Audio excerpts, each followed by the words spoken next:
Hey, what's up, everybody? It's Donnie here, and I'm back with another installment in my classic movie spotlight series. So, this video is going to be a little different because instead of talking about one movie in particular, I'm going to be talking about a couple different films uh, with one basic theme. Uh, Basically, they're all comedies. Comedy is my favorite genre of film. I love comedies. It's probably the most uh, popular genre of film because who doesn't love to laugh? Uh, but one thing I've noticed a lot about comedies is people generally don't think of them as high art.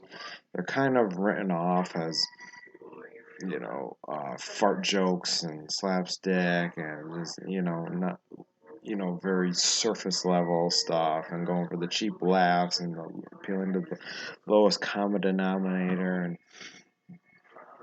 that they're not thought provoking or poignant, unlike drama per se.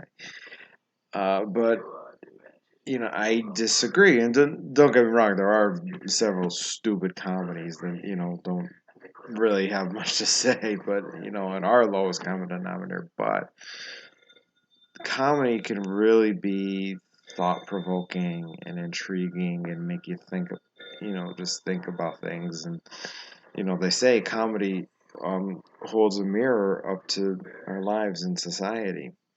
And one thing comedy can be very skilled at is being a vessel to talk about social and political issues of the time and really explore them deeper. And I think comedy is better at drama than this. And there's several classic comedy films that have done this successfully, and I'm gonna talk about a couple of them. First is from the '70s, in 1974, Blazing Saddles, which is one of the classic films from one of the greatest comedy filmmakers of all time, Mel Brooks. He's one of my all-time favorites, and I just love his films. And Blazing Saddles is, held in really high regard. Many people will argue it's probably his greatest film, and it's a satire on racism and really explores, racist ideology. But I think it's a little deeper than you know it's given credit for, and I wanted to kind of um, explore how that is. So, the basic premise of Blazing Saddles is uh, there's the governor of this town in the 1800, governor of the state in the 1800s out west, and he's played by Mel Brooks himself, and there's his assistant Hedley Lamar, played by Harvey Korman, who you know from the Carol Burnett show, and they want to build a railroad directly through this small western town, and in order to build it, they're going to have to drive out the residents of the town. So they make a couple attempts to scare people off and to leave, but the people are undeterred and they have to come up with a new plan to get people out. So their plan to do it is to appeal to the racist attitudes of the townspeople and install a black man as their new sheriff because they figure that these townspeople are so racist they will never be able to stand for having a black sheriff, and they will immediately leave. So although they treat the sheriff, Sheriff Bart, who's played by Cleavon Little, they treat him with much hostility and extreme racism, but they vow to stay, and they're not going to leave. So they have to. So the governor and Henley have to come up with alternative plans. So this is what I found interesting because they really show how racist the townspeople are towards him. There's one scene in particular where he's walking around town trying to greet people, and he greets an older woman who proceeds to say "up yours" and then calls him the N word. And there's you know the script of this film is littered with N word, so I'm not really gonna get into that, but it's a satire and it's supposed to show how racist they were.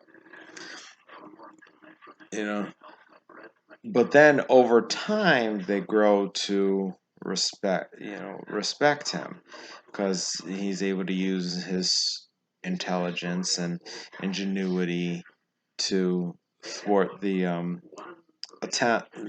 other attempts that they use, like such as Mongo, the big brute who comes and he's played by football star Alex Karras, and Lily Von Stupp, played by Madeline Kahn, who was nominated for an Oscar for her role. And she comes to try to seduce him, and he, and neither of these attempts work, and Mongo and Lily wound up joining with the townspeople in their efforts.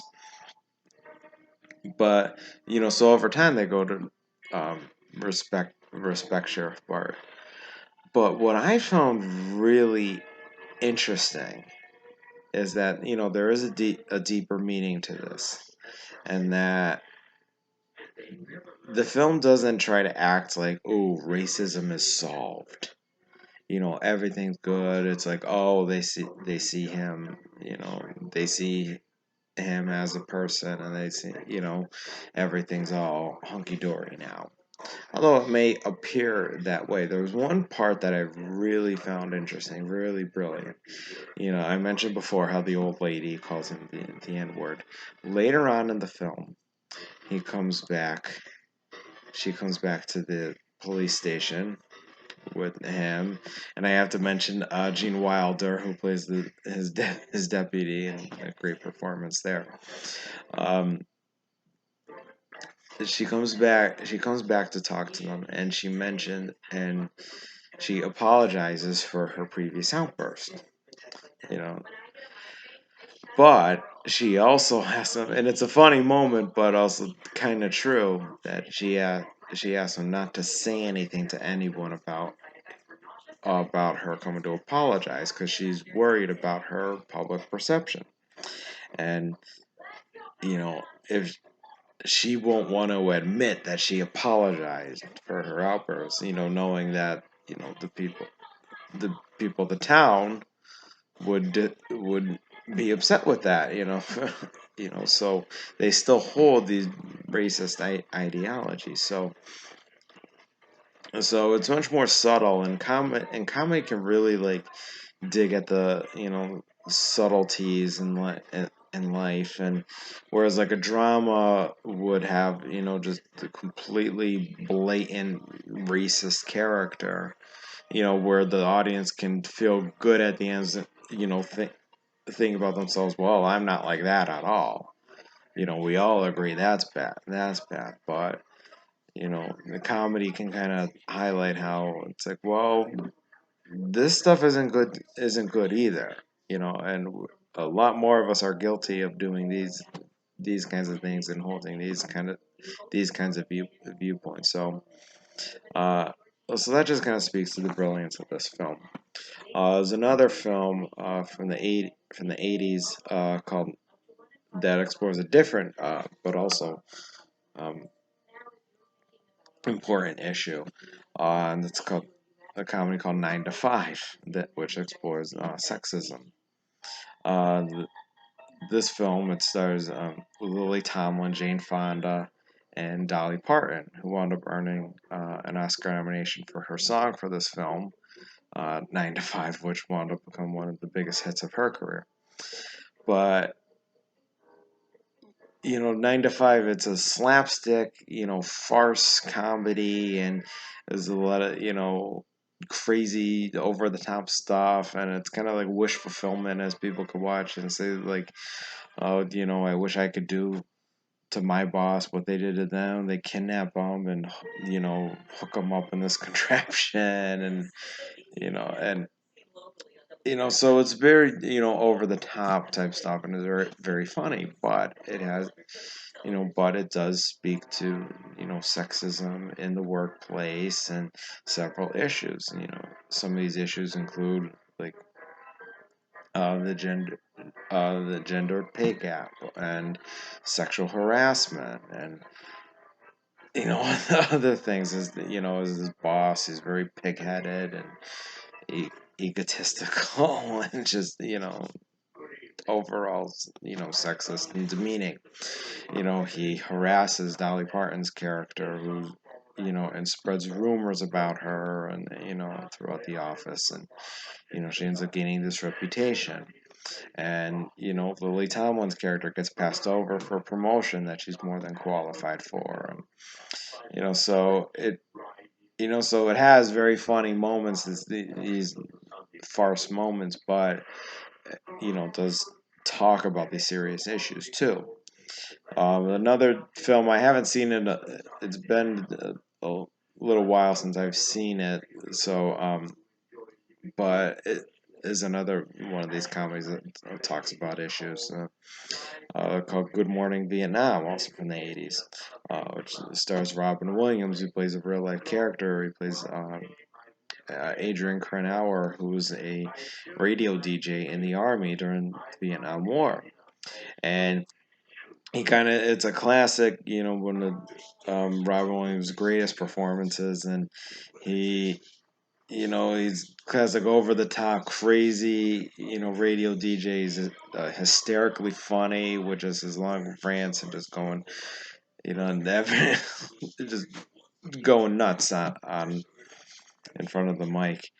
And but he's also, it also takes place during the Vietnam War, so it deals with the horrors of war as well. And there's very serious moments to it, but it's still very a funny film. So comedy can really be such a vessel to talk about things, and really helps us reevaluate certain ideologies we might have, and what and changes that could be made. It could be made. So it's just, we shouldn't write off comedy as just stupid fart jokes and that. It can be really, um, it can have some really good stuff and be very intriguing. And it's funny that I made talk about how stupid fart jokes, when Blazing Saddles probably has the greatest fart scene ever in a film, in movie history. We all know about the can of beans scene. Uh, so that's it. Let me know what you think, or any other comedies that you find thought provoking and intriguing. Let me know. Like, comment, subscribe. The works. And until next time, take it easy.